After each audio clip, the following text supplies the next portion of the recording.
Assalamualaikum warahmatullahi wabarakatuh. Kami dari kelompok 2 yang beranggotakan Yoga Priyatna dan Wahyu Adi Saputra dari program studi Teknik Industri Universitas Teknologi Yogyakarta akan mempresentasikan tentang kewirausahaan dengan tema pengambilan resiko dan kepemimpinan. Langsung saja untuk tema pengambilan resiko akan dijelaskan oleh Mas Adi Wahyu Saputra. Kepadanya kami persilakan. Assalamualaikum warahmatullahi wabarakatuh. Saya di sini akan melanjutkan presentasi saya pada bab 5, yaitu pengambilan risiko. Adapun konsep-konsep risiko, definisi risiko, motivasi mengambil risiko, jenis-jenis risiko dalam bisnis, bentuk-bentuk kerugian akibat dari risiko, dan cara pengelolaan risiko.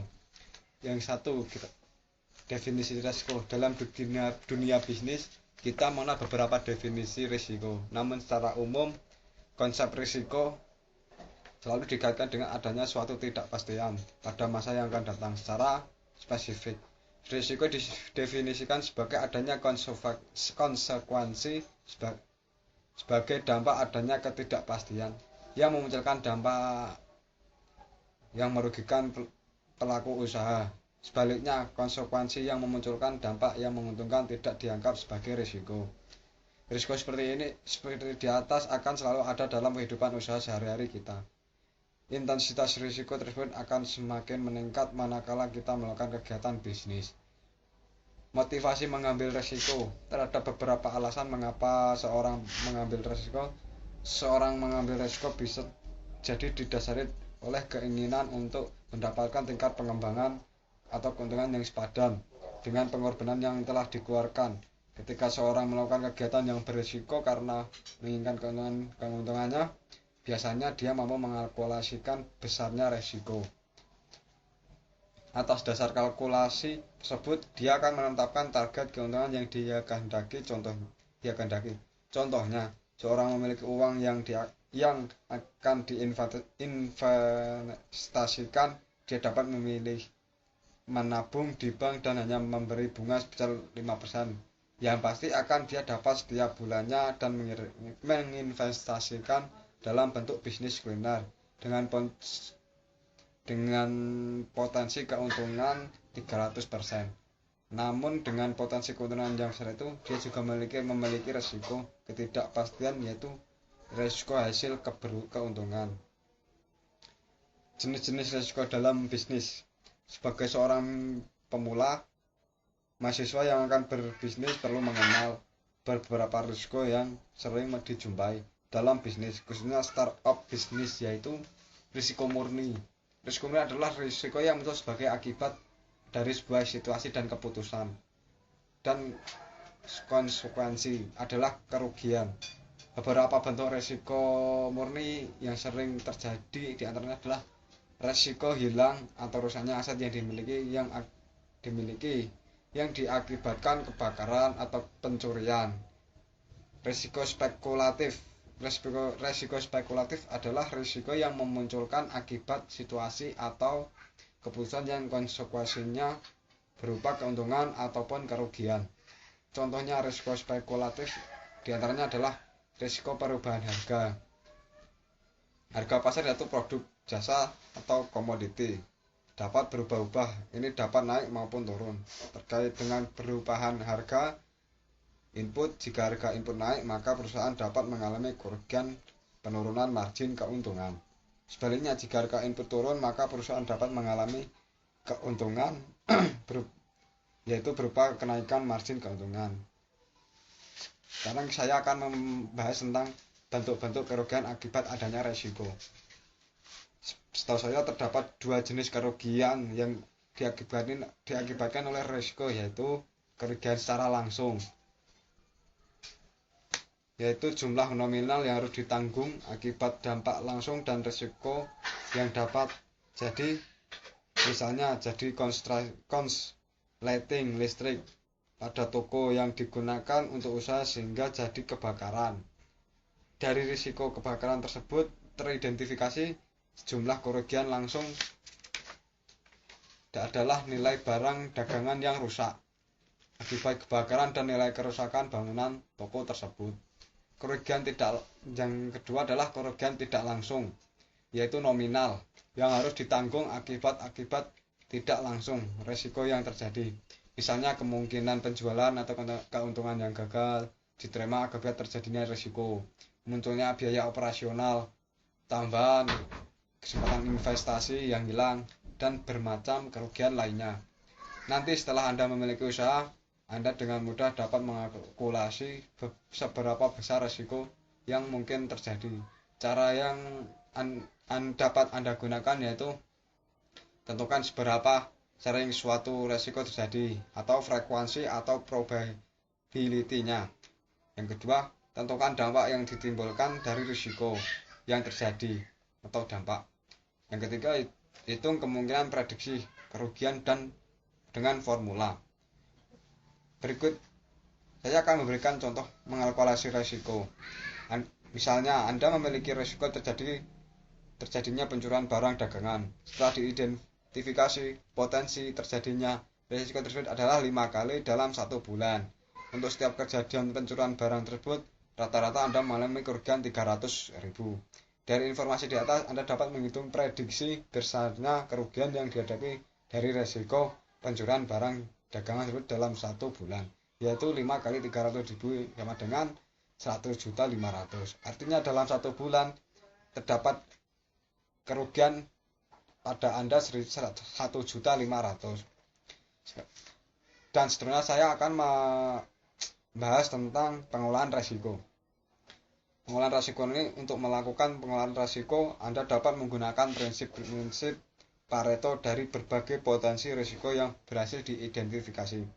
Caranya adalah dengan membuat urutan risiko-risiko yang potensial terjadi berdasarkan prediksi kerugian yang dihasilkan, dari yang paling tinggi sampai yang paling rendah. Selanjutnya, lakukan prioritas dalam pengolahan terhadap risiko yang memiliki prediksi kerugian yang paling besar terhadap bisnis Anda.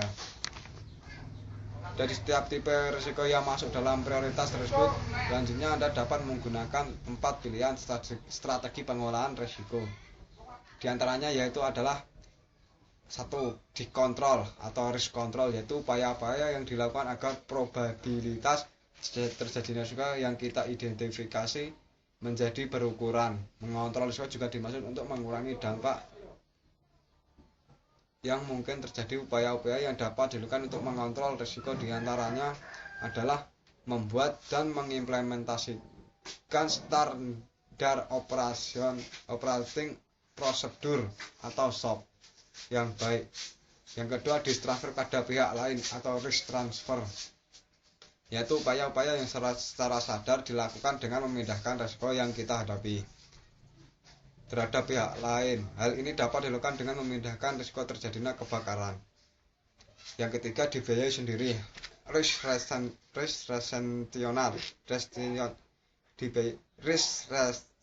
retention, yaitu upaya-upaya mendanai dampak yang ditimbulkan oleh risiko. Dalam konteks mendanai risiko ini terdapat 2 cara, yaitu dengan menyiapkan dana cadangan atau allowance khusus untuk mendanai risiko, atau tanpa membuat dana cadangan. Yang keempat adalah dihindari, risk avoidance, yaitu tindakan secara sadar untuk menghindari risiko yang dihadapi. Misalnya jika selama 1 minggu ke depan diprediksi hujan akan turun sangat lebat, maka jika Anda mempunyai bisnis restoran, Anda disana untuk menghindari penjualan bermacam-macam minuman yang dingin-dingin. Adapun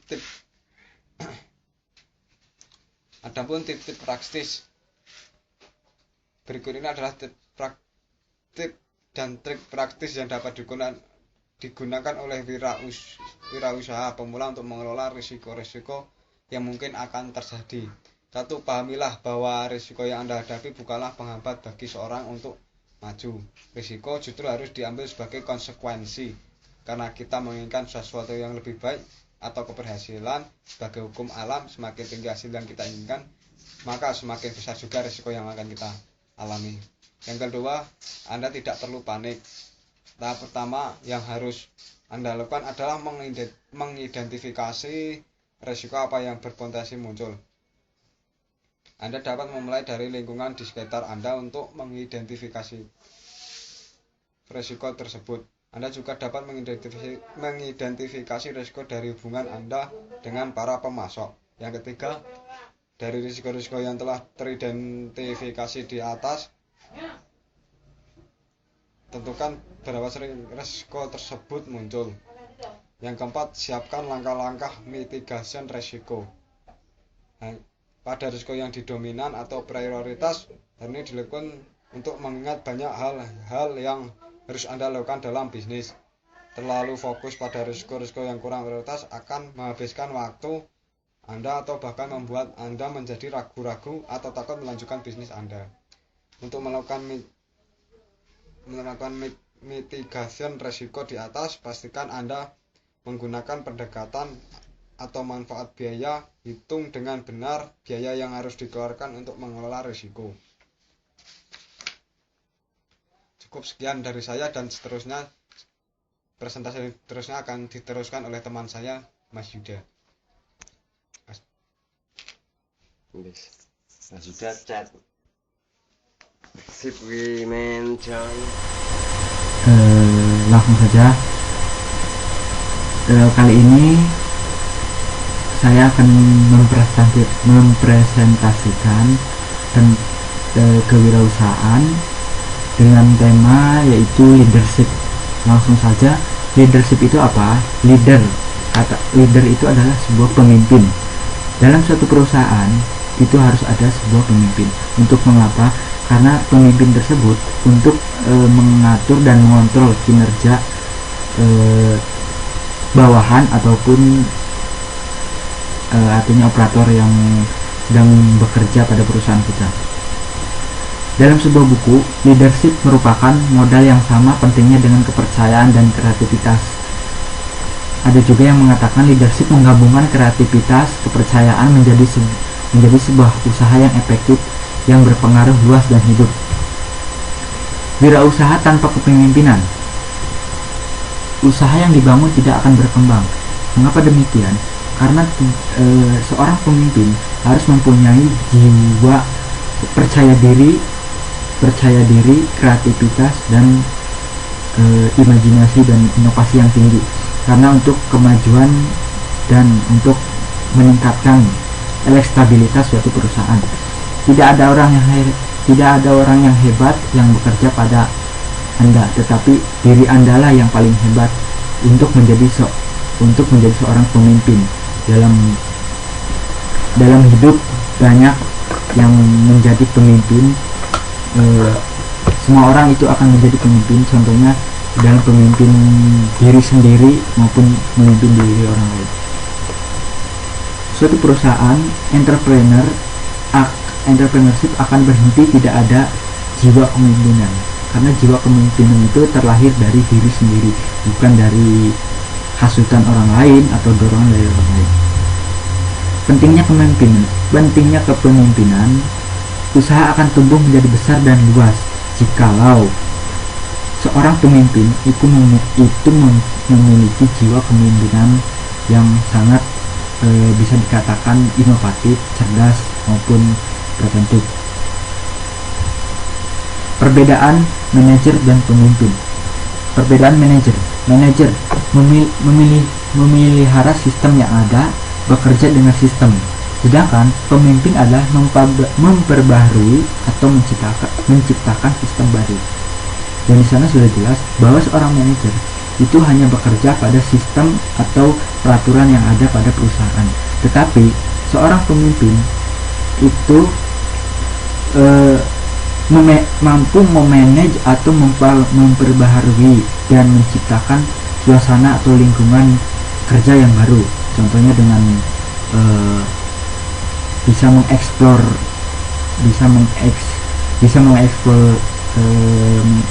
atau menerjemahkan barang-barang untuk bisa tenar ataupun sebagainya. Seorang manajer itu harus menghindari resiko. Mengapa demikian? Karena manajer itu hanya tersangkut oleh aturan suatu perusahaan ataupun lembaga terkait. Karena seorang manajer hanya memiliki jiwa kepemimpinan jikalau orang tersebut hanya pada aturannya. Kemudian perbedaannya sama pemimpin, berani menghadapi tantangan. Mengapa demikian? Karena seorang pemimpin itu bersikap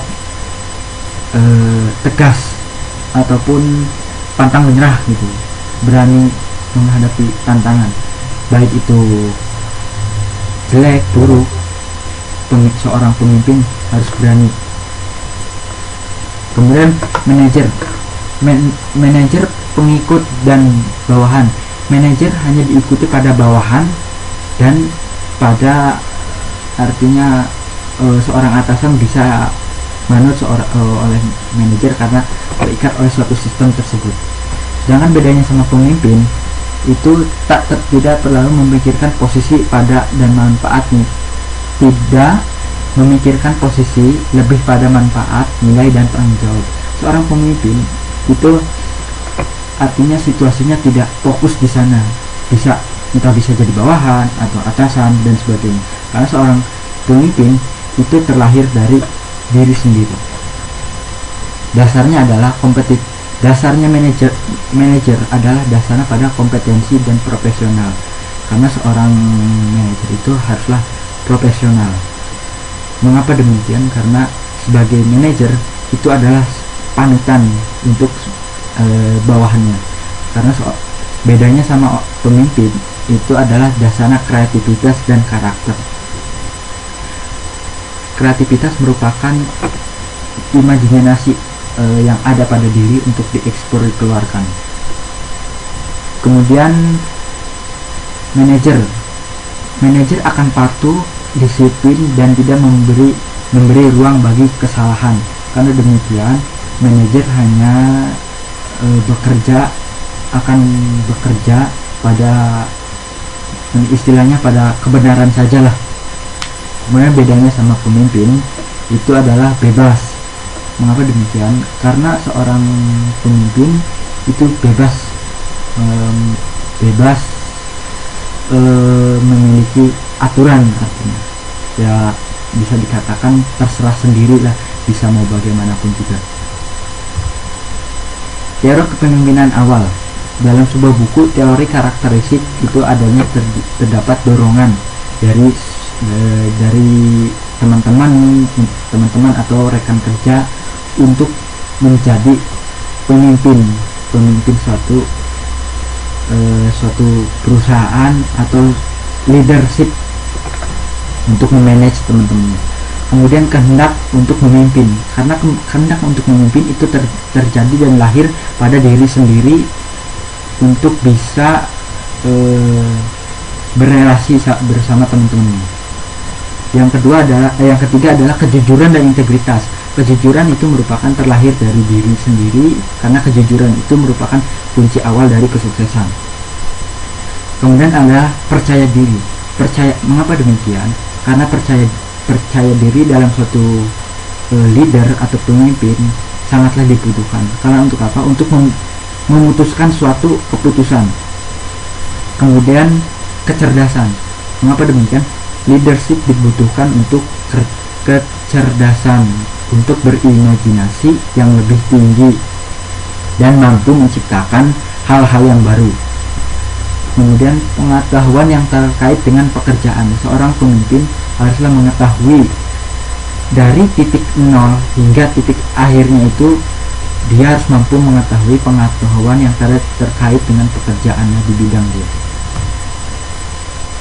Kemudian dalam sebuah buku menjabarkan teori kepemimpinan awal, yaitu teori perilaku yang berada pada faktor dimensi perilaku dan kesimpulan. Dari segi faktor, studi leadership dari Universitas Iowa mendefinisikan perilaku gaya demonstrasi, gaya otokrasi, gaya leadership. Kesimpulannya adalah kepemimpinan yang paling efektif adanya kepemimpinan dengan cara yang demonstrasi. Ada dari studi teori perilaku tersebut bahwa kita dapat menyimpulkan bahwa leadership itu adalah kepemimpinan yang paling efektif untuk memimpin cara yang demonstrasi. Dengan cara bagaimanakah? Seorang pemimpin itu adalah bisa mampu mendemonstrasikan apa saja yang terjadi, ya apa saja yang diketahui untuk bisa memanage bawahannya. Ada tiga jenis kepemimpinan. Yang pertama adalah kepemimpinan transformasi dan transformasional. Kepemimpinan transformasi adalah pemimpin yang bisa mentransformasikan imajinasinya kepada bawahannya. Kemudian yang kedua adalah kepemimpinan karismatik dan visioner. Kepemimpinan karismatik itu adalah sesuai dengan tampang, raut wajah, muka, dan fisik. Kemudian kepemimpinan tim. Kepemimpinan tim itu adalah bisa dikatakan dengan contohnya yang di kelas aja, kepemimpinan ketua kelas. Kepemimpinan ketua kelas itu bisa semua anggota kelas itu akan manut, artinya akan mengikut pada kepemimpinan tim. Kepemimpinan tim itu yang bisa mampu menghandle semuanya yang terjadi pada suatu tim itu. Kemudian kita penjelasan dari kepemimpinan transisional merupakan pemimpinan yang membimbing atau memotivasi pengikutnya menuju sasaran yang ditetapkan dengan memperjelas peran atau persyaratan tugas. Kemudian pemimpin transformasional dibangun di atas kepemimpinan traksional. Kepemimpinan transformasional memilih lebih dari sekedar karisma. Ia menanamkan kemampuan bertanya kepada pengikutnya, termasuk mempertanyakan hal-hal yang sudah mapan dan rutin diperbaharui. Pemimpinan transformasional itu pemimpin yang bisa artinya menanyakan bagaimana nih solusinya yang bagusnya untuk kedepannya, ya contohnya seperti itu. Kemudian kepemimpinan karismatik visioner. Kepemimpinan karismatik itu adalah mempunyai misi. Yang kedua, mampu menyampaikan visi tersebut dengan jelas dan mudah dipahami. Yang ketiga adalah berani mengambil resiko. Yang keempat adalah sensitif terhadap kendala lingkungan kebutuhan pengikutnya. Yang kelima adalah menunjukkan perilaku di luar kebiasaan.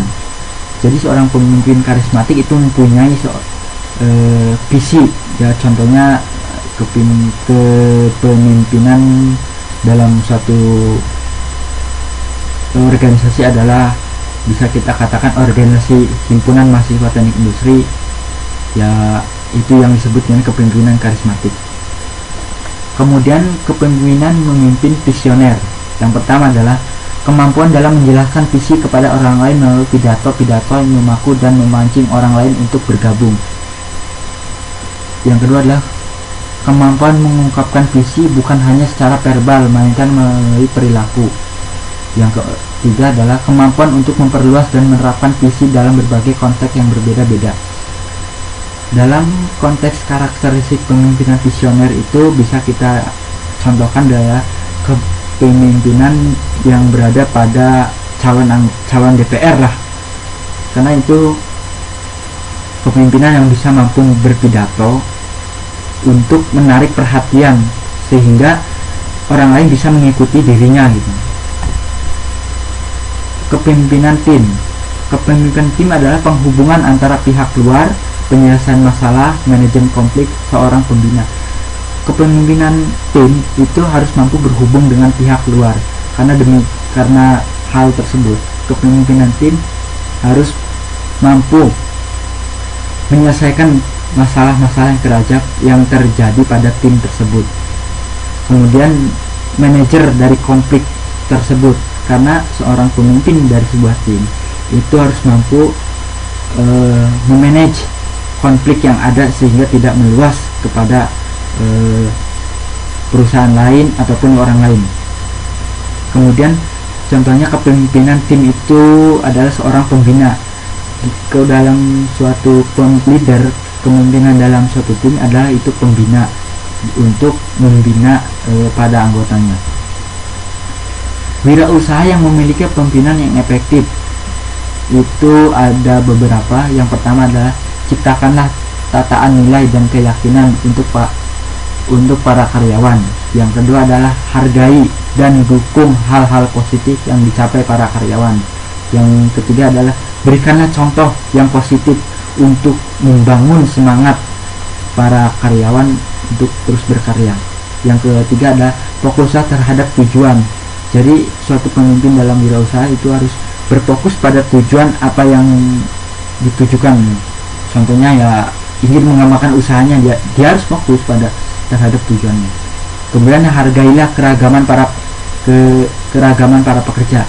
Mengapa demikian? Karena seorang pemimpin wirausaha itu harus mampu menghargai perbedaan antara satu dengan yang lainnya, keragaman para pekerja tersebut. Yang selanjutnya adalah berkomunikasi dengan karyawan. Seorang wirausaha harus mampu berkomunikasi dengan karyawan yang baik. Mengapa demikian? Sehingga tidak terjadi clash ataupun konflik yang begitu hebat, ataupun konflik sepele ataupun bagaimana, itu sungguh tidak mungkin bisa diperkecil terjadinya. Kemudian doronglah kreativitas di antara pekerja. Seorang pemimpin dalam suatu wirausaha itu harus mendorong kreativitas di antara pekerja.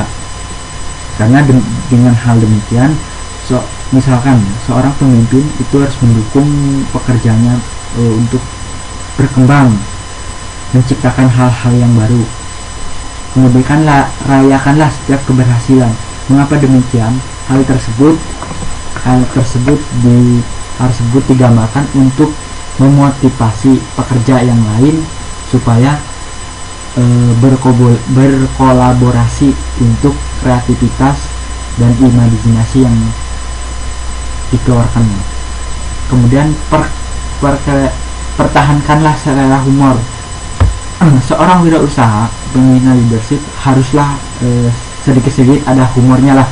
Jadi istilahnya jangan terlalu serius, tapi ya gitulah, intinya santai tapi serius. Kemudian tataplah terus masa depan. Jadi seorang wirausaha yang memiliki diri kepemimpinan itu haruslah tataplah masa yang depan, dan janganlah kita menatap kepada masa yang sudah. Ya istilah bisa dikatakan ya yang sudah. Mudah-mudahan kita yang kedepannya bisa lebih baik. Kemudian tips dan trik untuk menjadi kepemimpinan. Yang pertama adalah bangunlah pengetahuan, rajinlah membaca. Kita dengan membaca kita bisa membuka cakrawala dunia, bisa dikatakan begitu. Untuk kepemimpinan, untuk membangun suatu artinya ide-ide atau pikiran-pikiran baru, seorang pemimpin harus banyaklah rajinlah mencari pengetahuan, baik itu dari majalah, koran, jurnal atau yang lainnya. Kemudian bukalah jendela sel-selmu. Jendela sel-selmu ini adalah dengan membuka dengan tangan terbuka untuk para karyawan mengasih masukan kepada pemimpin tersebut. Seorang pemimpin haruslah disiplin diri. Mengapa demikian? Karena seorang pemimpin adalah suatu acuan atau artinya acuan untuk diikuti oleh para anggotanya. Kemudian bekerjalah dengan prioritas. Bekerjalah dengan prioritas di sini adalah seorang pemimpin harus memprioritaskan bukan dirinya sendiri, tapi dirinya dari membawa orang-orang banyak. Bangunlah kepercayaan yang respect.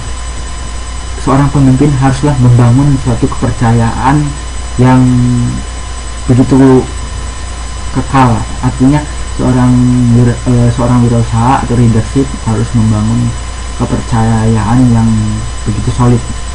Dan jagalah kestabilan emosi.